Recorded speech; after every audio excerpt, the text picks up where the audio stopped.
Hello. Today we will discuss about the general questions which are usually asked in the pharmacovigilance interview. If you read all these questions, you will easily crack the pharmacovigilance interview. So, let's get started. Starting with the what is known as pharmacovigilance. So, pharmacovigilance is divided into a two word. First one is pharmacon, and the second one is vigilator. So the pharmacon is a Greek word, it meaning drug, and the vigilator is a Latin word which meaning to keep watch.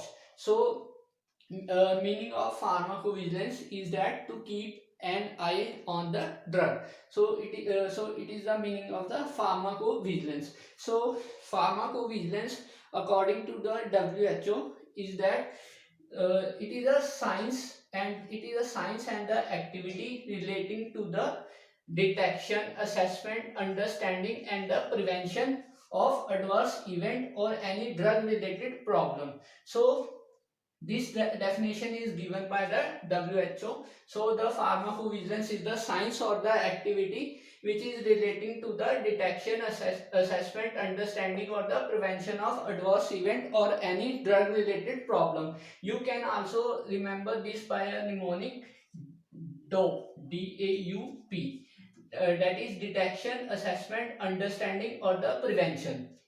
So this is about the pharmacovigilance definition. Next question which are usually asked in the pharmacovigilance interview, and this question is a very important question. So next question. So this question is minimum criteria required for a valid case. So we have four criteria.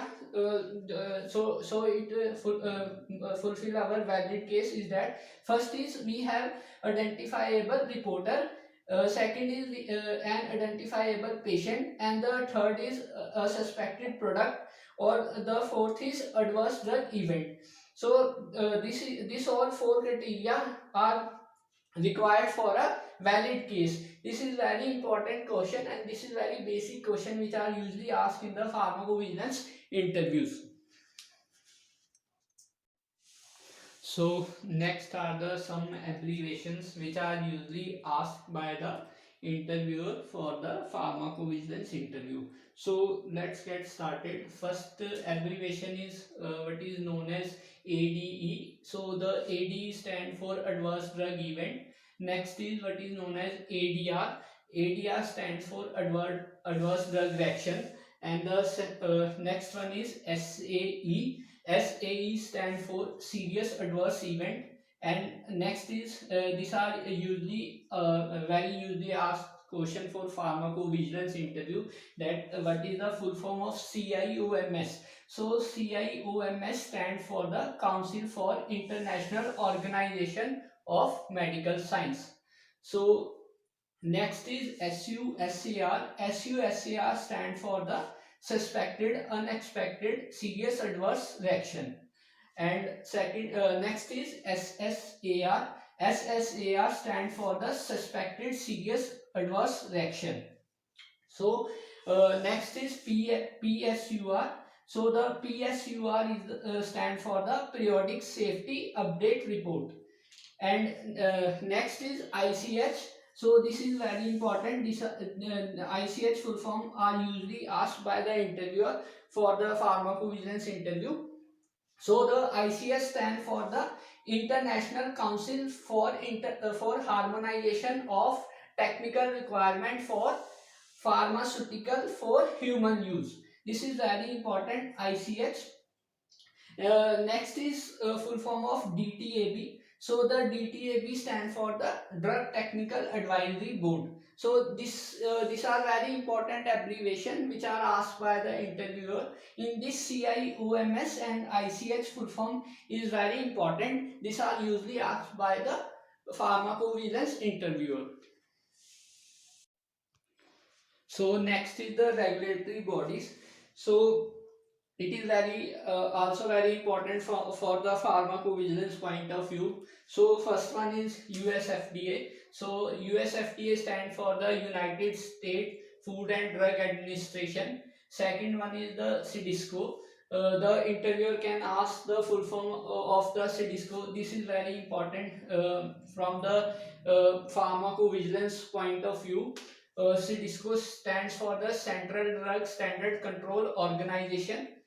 So the next is MHRA. MHRA stands for Medicine and Healthcare Product Regulatory Agency. Next is EMEA. So the EMEA stands for European Medicines Agency. Next is MHLA. MHLA stands for Ministry of Health, Labor and Welfare. Next is MOHFW. MOHFW stands for the Ministry of Health and Family Welfare. So remember guys, do not confuse between this in MHLA and MOHFW. MHLA stands for the Ministry of Health, Labor and Welfare. MOHFW stands for the Ministry of Health and Family Welfare. In this, the CDSCO is very important. They can ask the question on the CDSCO too. So read this very briefly and very deeply, so that you can crack the pharmacovigilance interview very easily. So next is ICSR. Remember guys, this is very important question which are asked by the interviewers for the pharmacovigilance interview. So the ICSR stands for the Individual Case Safety Records.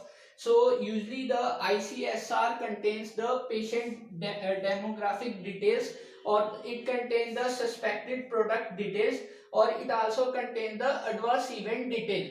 So in the patient demographic detail, it include like patient age, patient name, patient gender. So all these details are included in the patient demographic details. So in the next one, that is suspected product detail. In this we have information regarding the drug, information regarding the dosage form, we have information regarding the dose, or we have information regarding the indication, means for which condition the patient use this drug. And we also have the information regarding the duration, means how long the patient will take this medication. So next one is adverse event detail, which are also included in the ICSR, that is individual case safety report. So in this it will include the event, that what adverse event will happen to the patient, and the onset of the event, means when this adverse event will occur in the patient body. And and also there is event expansion, means how long the event will go. So this is very important, important, that is ICSR, and what are the components and what ICR will include in it. So these are very important question for the pharmacovigilance interview.